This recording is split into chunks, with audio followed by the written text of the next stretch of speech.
Alright, so nothing new. As always, things we're going to solve. These are not from Mcfarlane. These are just rumors, but you know how the rumors goes around this channel.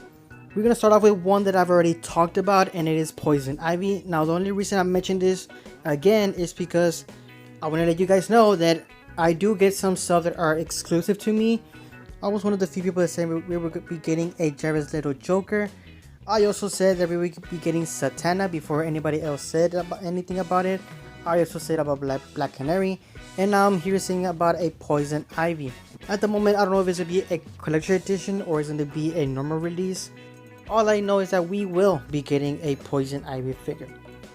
Alright, now with that out of the way, let's get right into the new rumors. Here we have is Two-Face from Batman 89, and this is the comic book version.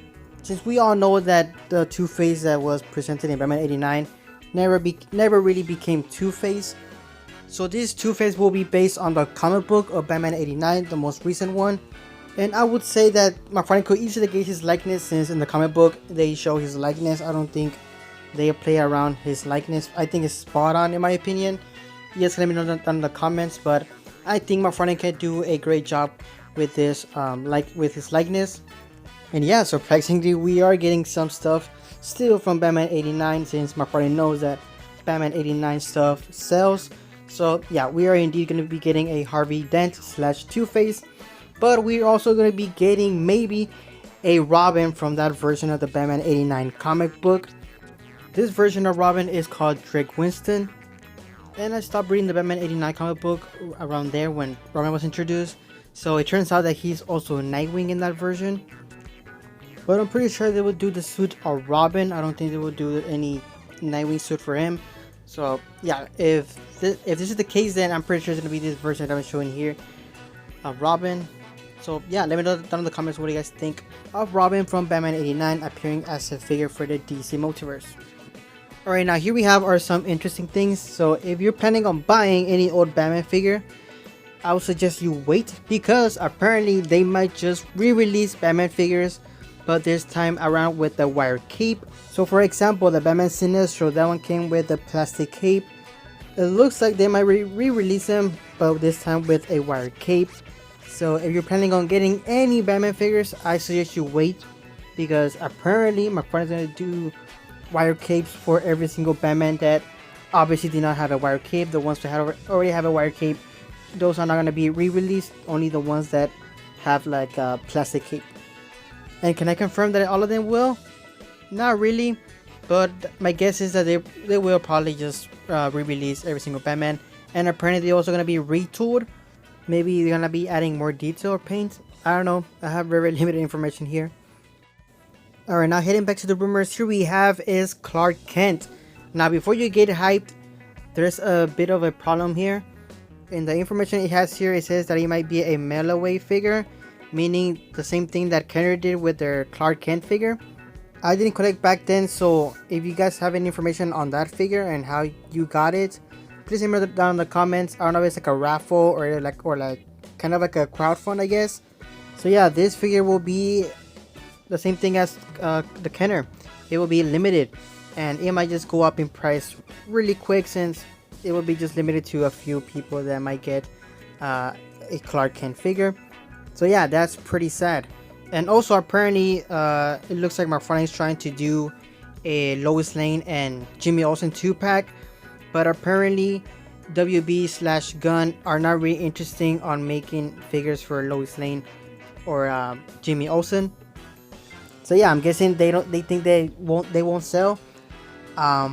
So you can't really blame Mcfarlane here, because they are trying to give us those two figures there, but it looks like WB and Gunn are not really interested on giving us figures of Lois Lane and Jimmy Olsen. And these are comic book, not the live action James Gunn Superman, Lois Lane and Jimmy Olsen.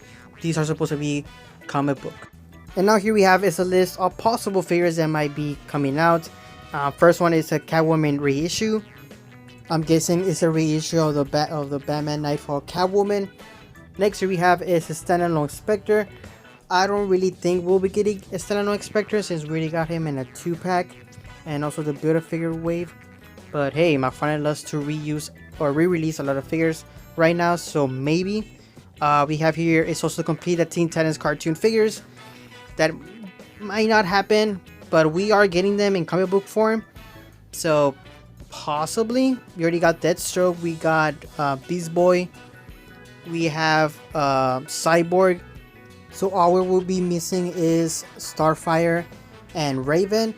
Raven, I think they could do a collection edition Raven and just put the cartoon version in there as the Platinum. And then with Starfire, it's a bit complicated because they have already given us a Starfire. So I don't know how they're gonna do that one. Continuing the animated figures, here we have is Harley Quinn animated series. Even though I stopped watching that show, I think it was pretty good the first couple of seasons. The other seasons, it just lost me. Like I didn't feel like it had a story. But yeah, anyways, I do like the designs of these figures, and yeah, hopefully they do make those versions of figures for the DC Direct, or maybe they're gonna end up doing the same thing as what they're doing with the Teen Titans animated figures. Just make them into comic book forms. Vigilante from Peacemaker. Now, from all the characters of Peacemaker, I think Vigilante is a favorite of the people, and they have been asking for a Vigilante figure since the first season of Peacemaker. But I don't know if it's really popular enough for people to be asking my party to actually make a Vigilante figure. Whatever I think about the show doesn't really matter. I would get a Vigilante figure, not gonna lie. We also got here is Red Bird Psycho from Batman and Robin. So this list might have some truth to it, since that Red Bird Psycho has been in my rumor videos for quite a while. And finally but not least, a Plastic Man standalone figure. Now obviously they will have to retool or do some changes to the Plastic Man if they ever re-release him as a single release, because I think people will be mad if it's the same figure from the Build-A-Figure wave. And finally but not least, just to end it in a kind of a sad note, Mcfarlane is already ready with the superhero figures for the live action upcoming movie, and it looks like that'll be pretty much it for live action figures. That's where they're gonna stop. No Green Lantern series, no Superman of Tomorrow. Now I know I mentioned Vigilante from Peacemaker, and like I said, if enough people make enough noise for them to give us a Vigilante figure, I just think he might have a chance of coming out.